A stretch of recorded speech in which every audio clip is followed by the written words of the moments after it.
What gets measured gets done. It's not enough about effort.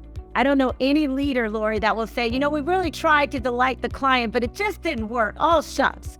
You would say, what's happening? Why do we have this complaint? What can we do better? What do we have to change in our policies and practices to make sure that we're continuing to delight, the people that we serve? And I think when you think about human capital, we have to look at it in that same way. The job is never done. How do we make sure we have the mindset throughout the organization? How do we disaggregate the data to understand opportunities of progress? How do we make sure that we're changing our policies and practices? And how do we make sure that we're measuring our outcome? And the goal is our most precious asset, which is people.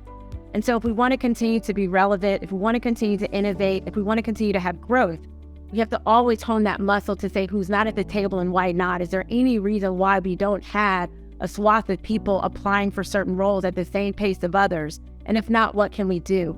It's about human capital, and it's about making sure that we're always opening the aperture in a forward-leaning way of identifying and retaining that talent within our organization. Many people will say, well, if you do that, Thasunda, is it a zero-sum game?